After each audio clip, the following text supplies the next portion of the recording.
Hello and welcome to the first political podcast. I'm Annabelle Dixon. I'm joined by Ian Gibson, who is Labour MP for Norwich North from 1997 to 2009, experienced Conservative campaigner Antony Little, who stood for election in Norwich South in 2005 and 2010, and Eastern Daily Press and Evening News political supremo, Dan Grimmer. Promotion, Dan. So, first of all, Ian, it's been a long run-in. Are we bored of the election campaign yet? Well, I'm not bored but then I'm hooked. I'm drugged on it, you know. But most of the people out there I meet are more concerned about Norwich City's chances of getting in the Premiership, and they don't want to hear all the arguments. And also, some of them say, I wish we had some candidates who had some life in them and some ideas. I mean, they're just under discipline and not coming out with anything that's radical about what they would do in Norwich. How are they going to make Norwich change, or do they think it doesn't need changing? And do you think that's a possibility? Have other parties not giving them any manoeuvre then to come out with these things? Well, I think there's a great discipline now. In fact, well, I know there is a great discipline, because I remember Robin Cook and I at Radio Norfolk once being right off message, and the young people who were around us who'd been sent up from London telling us off.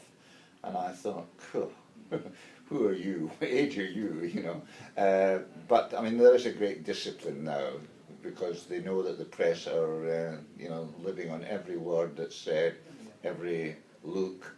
You know, even John Bercow this week in the big debate about changing the way he was elected or not, or voted for, when he looked at the front bench of the Conservative Party, you could see the hatred on his face, and of course the press picked it up. So you've got to be very careful.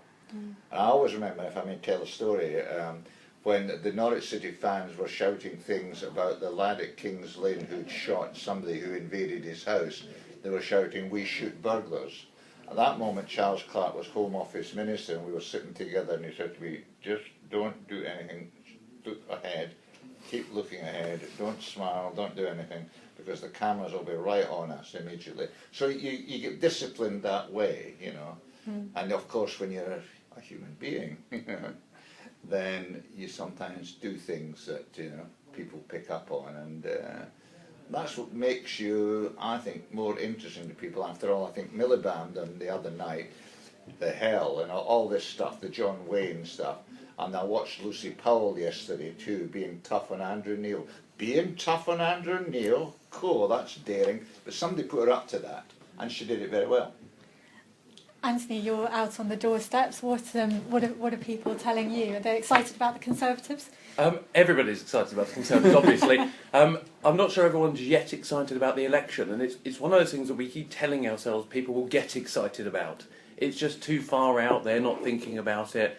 And there is a sense that this has been going on for such a long time. You know, the Conservatives launched their first poster, the Road to a Stronger Economy poster, on the 2nd of January. And we've had this knockabout stuff, the first not quite debate last week on the television. I think most people were under the impression the election had already started. So the news that Mr Cameron's only off to the palace today, I think will come as a surprise. The vast majority of people just want the election now. I think that there is a sense of we're ready for it, and having to drag it out another 6 weeks may tip quite a few people over the edge, to be honest. But my sense is that the Conservatives feel they need time to make the case.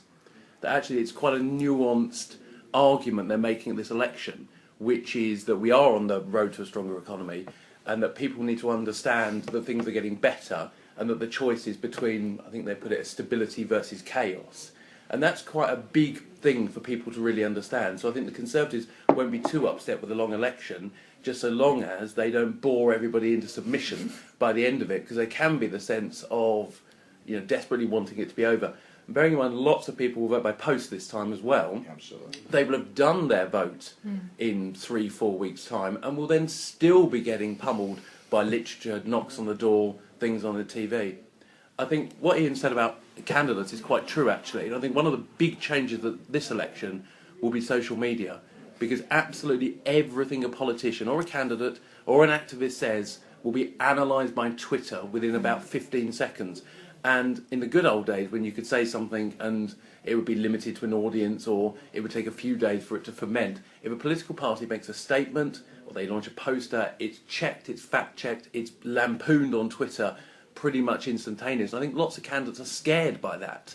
They're worried about speaking freely, which is why the national political parties are so tough. Certainly the two major parties, Labour and the Conservatives, are so tough on their candidates to make sure that they're on message. But I think you're generally right. We are losing characters in politics, and that's a big problem. The funny thing is the public like individuals. In my experience, people liked, when you stood up and voted against the government, for example, on Iraq or whatever it was. But, the party didn't. You were ostracised. And tuition fees, I remember good Scottish friends of mine who were MPs really slagging me off for voting against the government and running the campaign against the government. I still think I was right. I would still do it again. And the issue has not gone away, and what the government passed at that time, there's still questions over it. I mean, the Labour Party is having to make concessions about the amount students pay. Still far too much. And, But the campaign's becoming about the gaffes, though, isn't it? It's so tightly controlled. The grid in party HQs, it's Monday, therefore it's health. All we're waiting for is for somebody to do something stupid, fall over, say something ridiculous. And you guys in the media and the social commentariat are just waiting for that to happen. Dan, I'll let you hop in there after those accusations that we're sitting waiting for it to happen. Yeah, well, I think you've got a point in terms of, like you say about social media, suddenly the spotlight is very much on that. And do you think the candidates locally are making the most of social media in your experience? Because there's some I see on there a lot and others who are notable by their absence. How big a part do you think not engaging with social media is going to have on this election? I think the thing that we forget is that Twitter is not the country. If we'd have listened to Twitter, Scotland would be independent, Britain would be in the Euro, Ken Livingstone would be Mayor of London. Twitter gets it wrong more often than it gets it right, because it doesn't represent the vast majority of the public. But what it does do is you are seen to be being engaged, and with a certain kind of voter as well. So I think any candidate that isn't using it is missing a trick, but I'm not sure it's going to be crucial to the outcome. some of the candidates locally, that's all they do. That's the only way. I mean, all they say is, "Oh, so-and-so's just said in London, isn't that marvellous?" Well, that's hardly a message about what they believe in.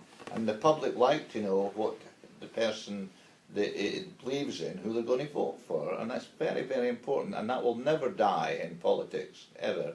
And thank goodness it won't. People want to know what somebody stands for. And there's only so many road signs you can stand next to. Because every candidate has got them team of people, posters with them standing next to a road sign. Are you as the voter going to think, oh blimey, they're 3 streets away, I better vote for them now? I think if we're going to use social media, it needs to be more intelligently done.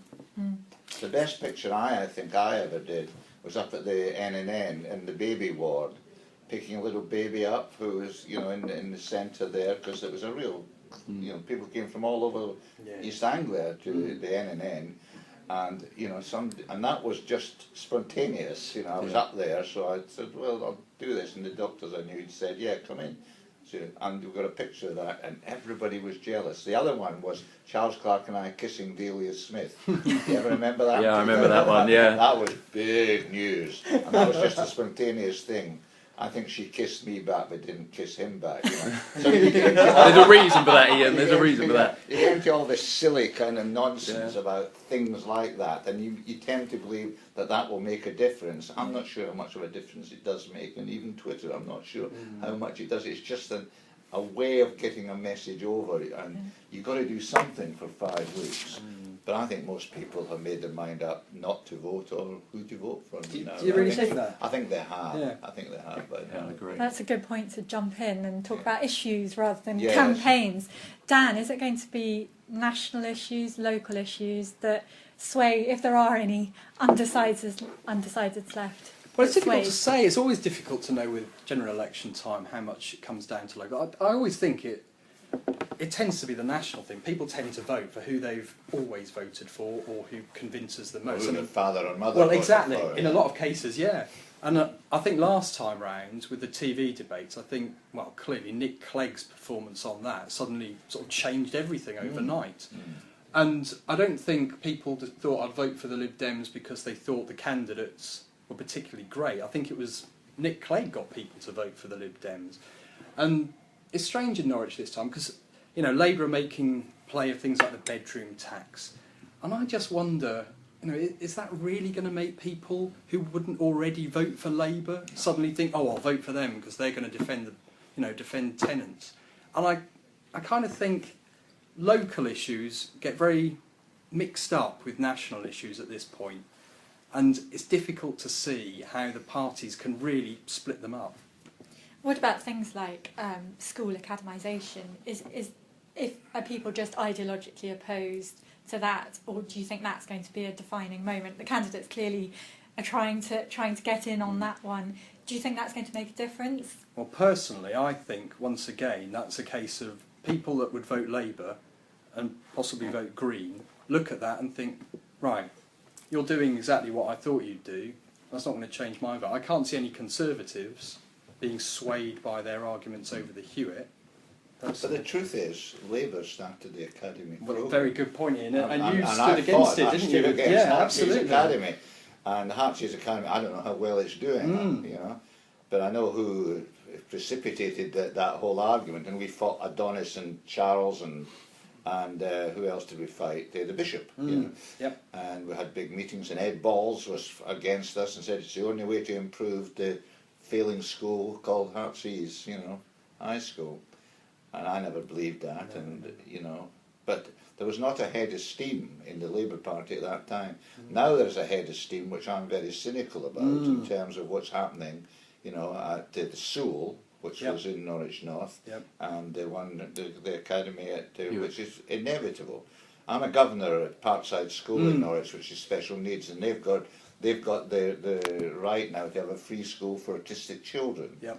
Now you can argue about free schools because autistic children just get dumped, you know, and I think that's very important, you know, and I just don't see that there's a hypocrisy around in the air, and people are using it, I think, for election purposes. It ain't going to work.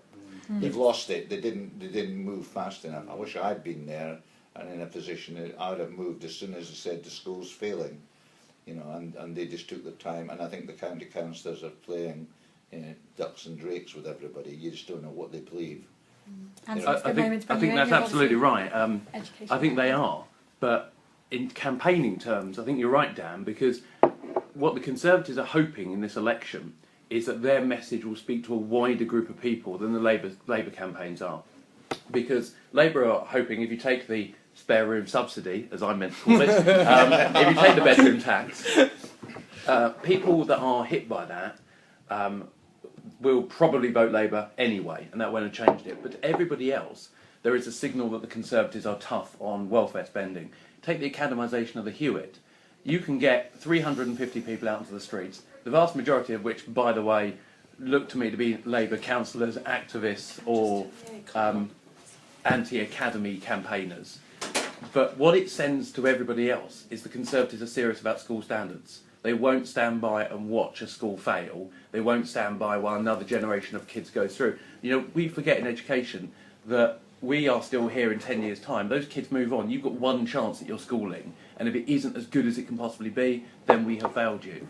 So it was interesting that the Conservative candidate came out in favour of that in the EDP a couple of days ago, and I think that will have sent a message to everybody in Norwich that she's serious about school standards, and that's what they're hoping, that there are more people outside of these campaign groups than in them. I have not seen any of the candidates champion for better education in Norfolk, which is dreadful. It's been dreadful since I came to Norwich in 1965, actually. I have never heard a good year being mentioned. There is a problem, and nobody stands up, other than Walter Roy, perhaps, who was Mr. Big in education. Ironically, given it's Hewitt that's now in the trouble. That's right. And who took over from him? People that were dismissed from their jobs because they didn't see the problem coming. I mean, my kids went to the Hewitt, and it was a huge school, 1,000 kids in it and so massive. on. And obviously some were being pushed by the wayside, you know, and the others who were probably bright anyway, wherever they went, got on all right, you know. The trouble for the Conservatives, though, is does anybody remember, if it is a success, who did it? No. Because if you go 5 years in the future, let's say Dame Rachel de Souza's right, and it's outstanding within 3 years, and it turns into a beacon excellent school. At the 2020 general election, are people going to look back and say, thank goodness the Conservatives made that bold decision back in 2015, or will they simply say, great on the school, the governors, the kids, the teachers? It's a little bit like house building to that effect. Everybody opposes house building, and if you champion it and get it through, you really want to knock on the doors of the people that live there and say, it was us that did this for you. But of course you don't, Well, and if you do, they don't care. The Labour Council in Norwich is always doing that. It's the big success after the war, after South and Co. You know, Mr. Big in Norwich, Sir Arthur, football club, health service, everything. Arthur was into everything, but he was a real pusher. And the university, he was there at the beginning of the university, and he just used to say at meetings, what's all this hoo-ha? Let's get on with it. I don't want any ideology. We're going to do this. We're going to make it happen. Get on with it, you know. We'll find the money. And he got a university here. Yeah. Thank goodness it's here and not Ipswich. Although they've got something to call a university now. But I have my doubts. College, is it? Of some variety? Yeah, but they've called it a university. Yeah. They slipped the name in. Which leads us nicely onto health. Yes. We've done education, health. Are these big pledges that both the parties are making, so the 7-day week and the time to care fund, do you think that's going to swing people either way? Anthony, we'll let you go first. No, I think this falls into the grimmer category of things people have already made up their mind about. For those people for whom the health service is the number one salient issue at this election, they are probably already going to vote Labour. There is a sense to which Ed Miliband is playing to the core vote, largely because their campaign seems to boil down to the NHS and very little else. Because every time they step onto something else, like immigration, for example, or Europe today, they seem to get themselves into trouble. My concern about the health service is the disconnect between what politicians say and what people receive on the ground. The satisfaction survey showed people most satisfied, second highest satisfaction in history with the NHS at the moment, and yet you've got several political parties, not just Labour but others as well, going around saying things are terrible, things are awful.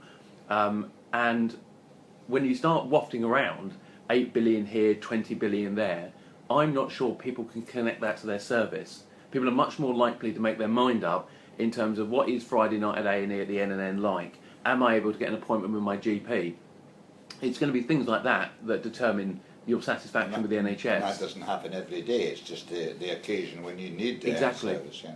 But I think the rot set in when they once again tried to change the structure. They're always changing the structure, politicians, because they've got this initiativitis thing. They've got the biggest disease of all time, which there's no cure for yet. And NHS can't sort that out. Yeah, and certainly no vaccine. But there ought to be one. Somebody should make one.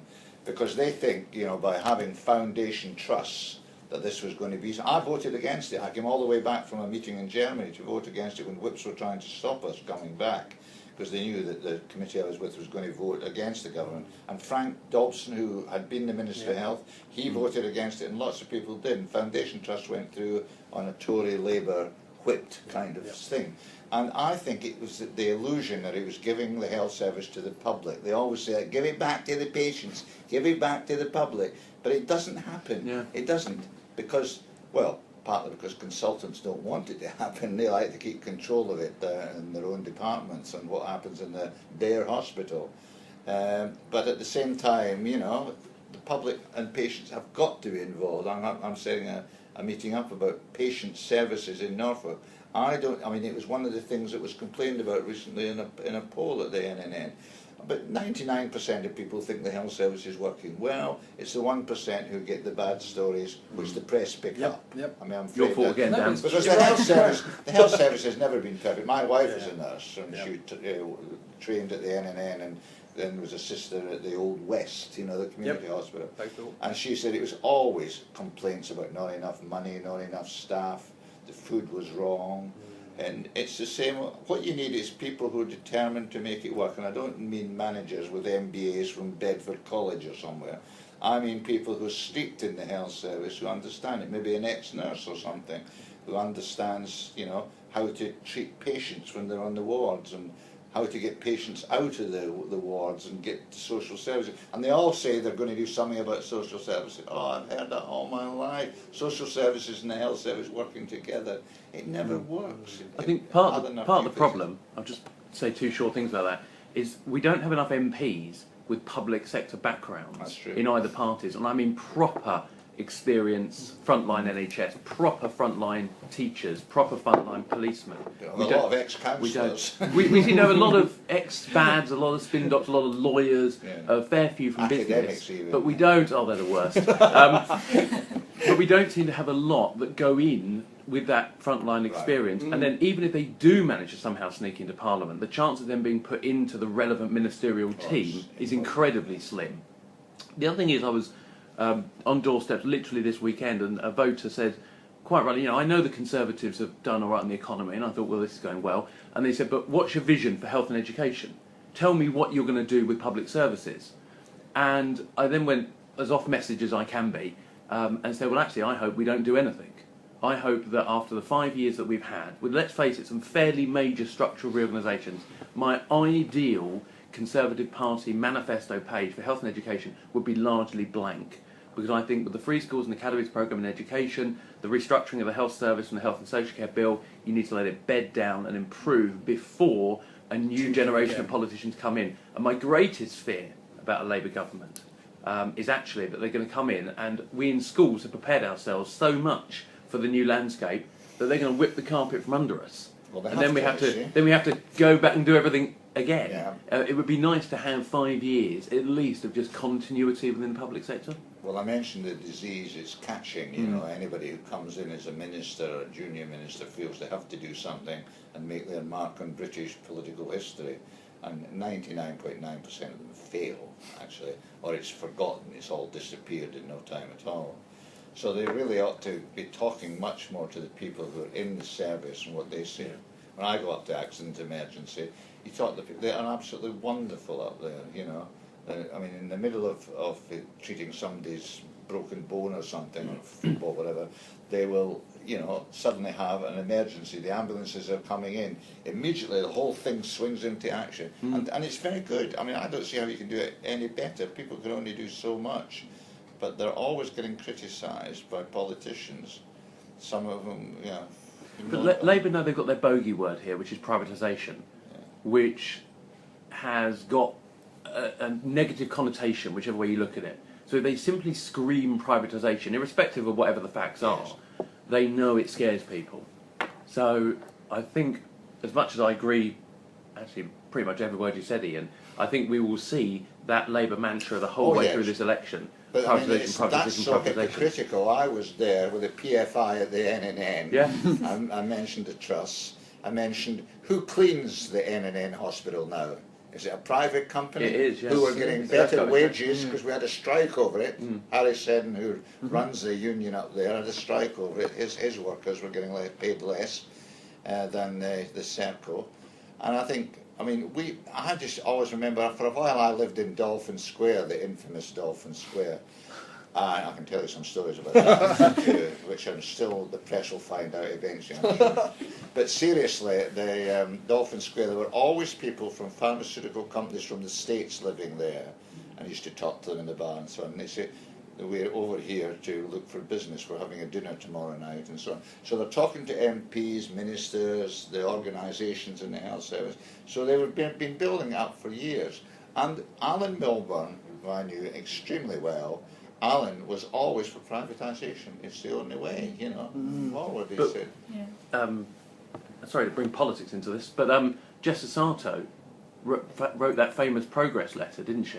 I've seen it, where she was arguing in favour of... I know who leaked it too. Oh, go on. No, I'm not. No, so close. It's not one of yours. Nobody's quite one of me.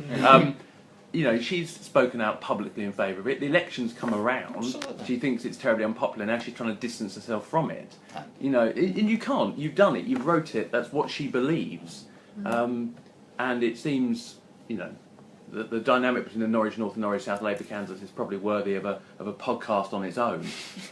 But she, I thought, was very brave in terms of putting that down. But there is a strong element within the Labour Party that still goes along with that Milburn mantra. We're against privatisation. That's too unsubtle. It's not true. They were for privatisation. They privatised the service, or the air traffic controllers, and they privatised. I remember all those issues. I mean, privatisation was on the agenda.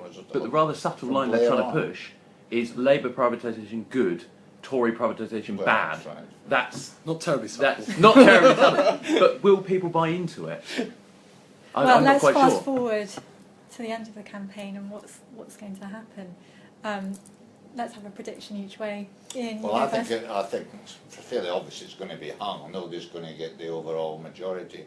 And I don't think that's planned by the public in any way. It's just an accident of Yes. statistics, how it works, actually. But I think the most important thing will be the role of the Scots. I was up in Scotland for 5 weeks for the Edinburgh Festival, where the campaign was raging, and I went to all the meetings and saw some of the old Labour colleagues and some of the old SNP colleagues, and it was very interesting in what's happening now. I don't think you can understand it unless you're there. You know, down here it's not as not as involved. You can argue for it and against it, but down here, I think their 50 odd seats or whatever they get is going to be very important. And I have friends up there who tell me they will get 50. It's inevitable. It's inevitable. But they're all trying to dodge the responsibility of talking to the SNP, aren't they? Yeah. We don't want to be seen with these jocks, you know. Yeah. Oh, And this is how do you think people down here, do you think it's quite a good tool for the Conservatives to frighten people with the sort of the nationalists? Well, I don't know if it's working yet. You know, you hear the odd voice of Cara Road shouting at the Scottish players, "Go back to your own country," but it's very rare, you know. So I don't know if it's working, but there is a resentment that. But we're not a foreign country, you see. I mean, it's almost as if a foreign country is going to tell us English what to do, and that's got a danger. You can't argue that and say we're for a union. You know, what are you really for? And I mean, the Tories are for a union. You know, no. I mean, Cameron was up there all the time. I was up there. He was always running around, getting shouted at and shouting back, no doubt. But I mean, I think it's going to be a real issue that nobody wants to handle, and it's as if the day after it starts. I mean, Salmon and Co are quite clear. They want an independent country, and they will push like hell to get another referendum. No doubt about it. And the shops are still open down Easter Road in Edinburgh, Glasgow. They're still there saying, "We voted yes," you know. So there's still a head of steam, a political steam. There's an organisation for it going. And the membership is pretty big now. They're allegedly got over 100,000, which is, you know, okay, it's not bad. I wouldn't mind 100,000 warriors behind me coming over Adrian's wall. What about the other smaller There's all parties? these cuts. I mean, I'm just to pick up on that. I'm quite worried about the way the Conservatives are playing this because, for me, it feels a bit fast and loose with the union. Because if we're stoking up this SNP thing, it is a bit like creating a them and us. Absolutely. And we are meant to be the Conservative and Unionist party. Absolutely. And whilst personally and politically, I find Alex Salmon extremely scary, and would rather he didn't get a seat in Parliament at all, really. If that is the will of the Scottish people, then we have to work with it rather than creating this bogeyman figure with which we can scare people. However, having said that, it does work. You know, we are getting feedback on the doorstep, so people are worried about a Labour SNP coalition or confidence Yes, and supply deal. It does worry people, but I'm more concerned about our relationship as a union after the general election than I'm about trying to win votes before it. I think UKIP aren't going away. I think that's a problem. I think there is a large number of people for whom they don't necessarily agree with UKIP policies, if people can find out what they are. But they are people who are They're just against wind turbines, I can tell you. there's one we can add to the list. We knew European immigration. I think they will win a handful of seats. And I think they will be principally Conservative ones, actually. Any in Norfolk? I don't think they'll win any in Norfolk. I think they're obviously in with a shot in Yarmouth, but I can't see them getting over the Prediction in limit EDP there. today is against us. It's the losing ground. I mean, you must have some inside information. Those Labricks. That's where the money's going.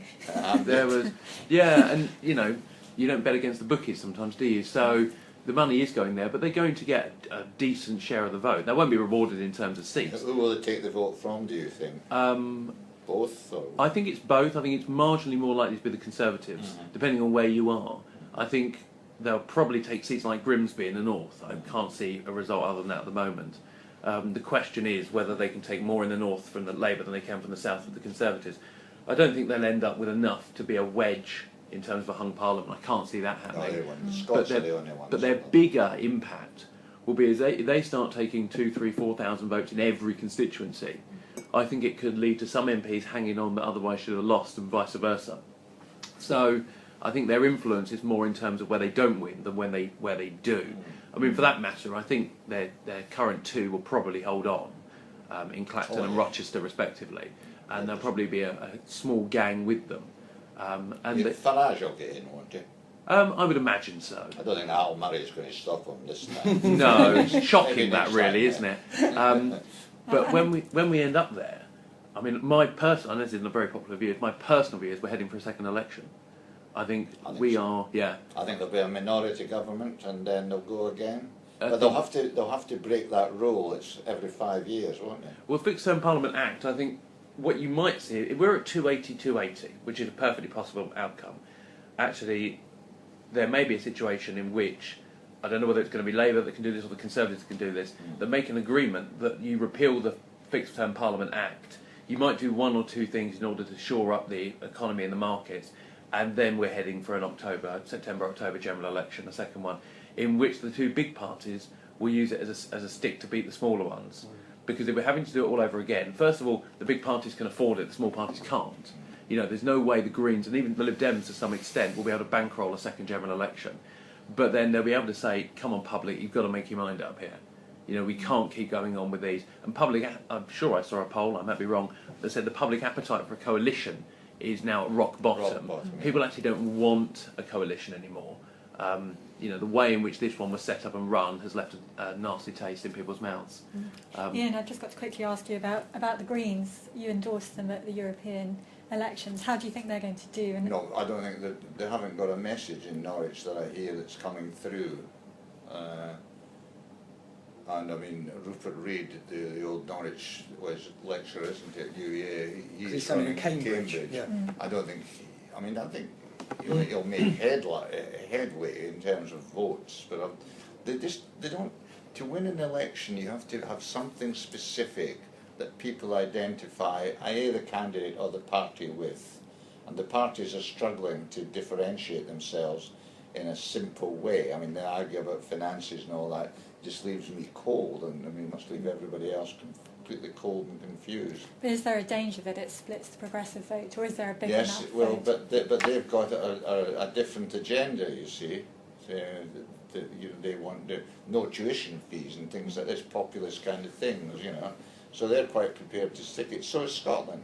I mean, one of the things, just to add to what Anthony said, I think what might happen is Salmon might say, if Salmon gets in and leads the SNP, whoever does, say to whichever government gets the majority MPs, might say, well, we will vote for your first financial budget, you know, if you give us this.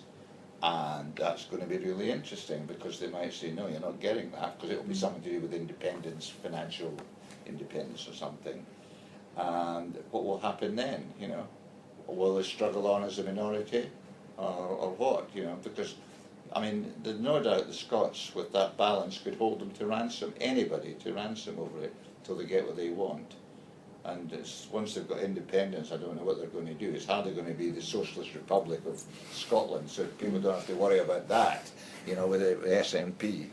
But what they do have to worry about is that all their pals and going to Scotland and all that makes them go to a foreign country, you know. And I don't know how people feel. It won't bother me, but I mean, it might bother a lot of people feeling, cool, we're going to Jockland, you know. I mean, I don't think it will bother Norwich people, because half the thinking Norwich City football team's Scots now, and the manager's Scots. Scots are taking over, and they always have been very active in Parliament and so on. I think there's something on which we finally disagree. I'm tending to find that when you find a Green voter, and there are lots of them, this is Norwich, but particularly those who have gone Labour to Green, they are doing it not because, as I said with the UKIP voters, they necessarily agree, they don't have that big vision thing with every policy, but they are people who don't like the major political parties. They're standing out against the crowd. They don't like Westminster politics. And we are still finding that we are finding Labour people who voted for Charles in 2010 that are now going to vote Green this time round. I think Labour have got their head in the sand, so they think that the Greens don't pose a threat to Oh, their I think vote in it Norwich. was a threat in Norwich. When you ask questions about why they supported and what's going on, and the media have tried their best hatchet job on Natalie Bennett, they really have, and it hasn't worked because people are voting for them for a different reason. We all know the citizens' income is bonkers and they want to give rights to terrorists and what have you, but people aren't looking at that. They think the Green Party stand for a new kind of politics.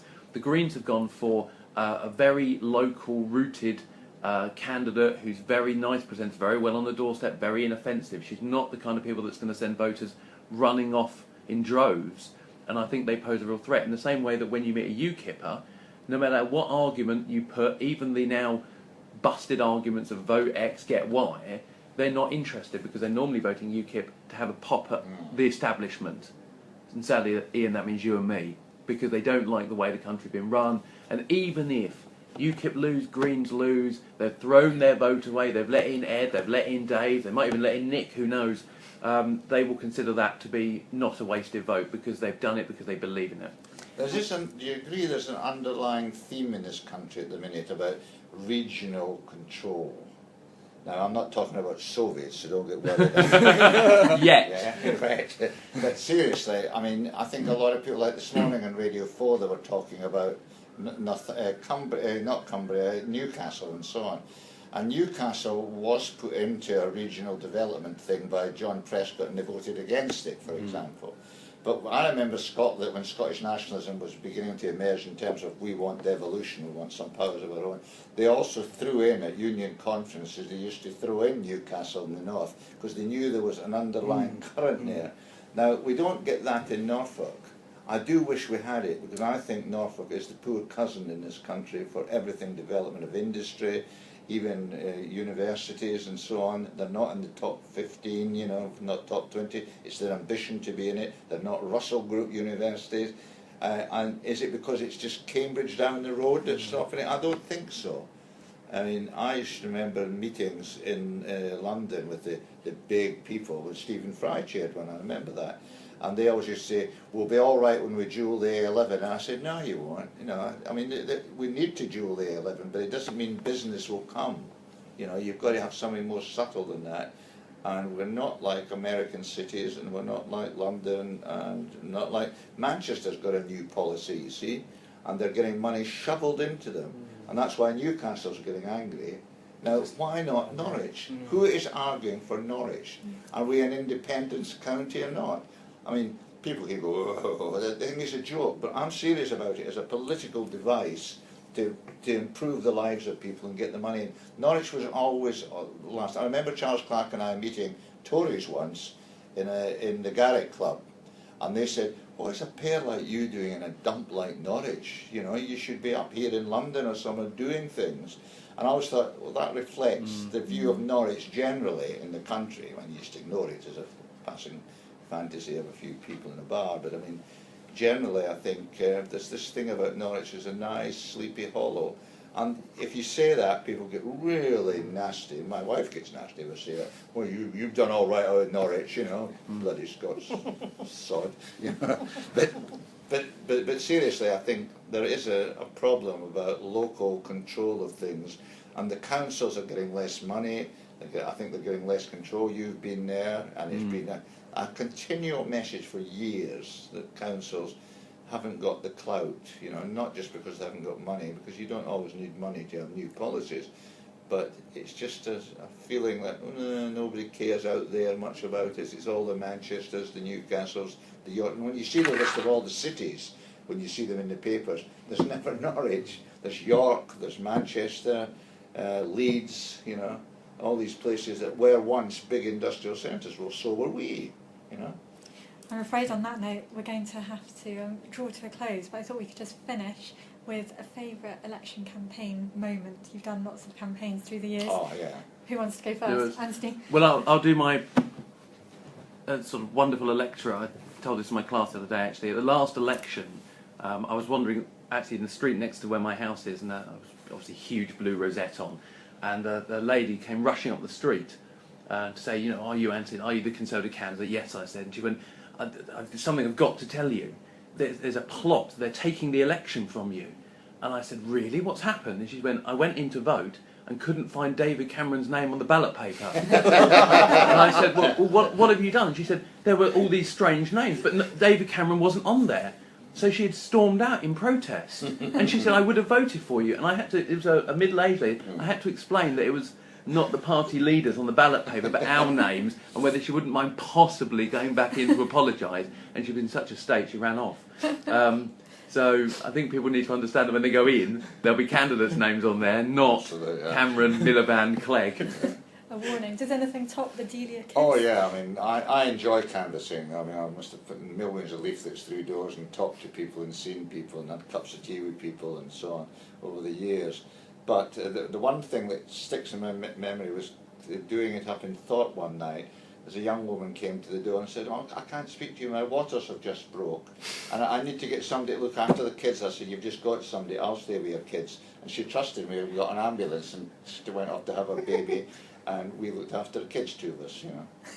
I once knocked on the door of a school pupil who opened the door in uniform, looked up, saw me. The first time it happened, I looked down at them. I didn't know what to say, and he just went, I'm doing my homework, I'm doing my homework! And I was so embarrassed, I went, yes, we're coming round to check. And is that Conservative policy? And teachers are going to check on the homework. And I was so embarrassed. Now it's just water of a duck's back, but at the time it was awkward. It's the people who won't come to the door because EastEnders is on. You've got to pick the time. Yeah. If you send major sporting event, EastEnders was the wrong time. Yeah. Dan, you've covered lots of elections. Well, it's a bit mean, but when the Labour candidate for Norwich North got swine flu midway through the through his by-election campaign, that was not a good time for him to do that, I think. And I think from that moment on, that campaign, well, Ian will know well, it started badly for them and didn't get any better. Well, let's hope there's no illness this campaign. Thank you all very much. Thank you very much. Thank you. Good luck with your campaigning. Yeah.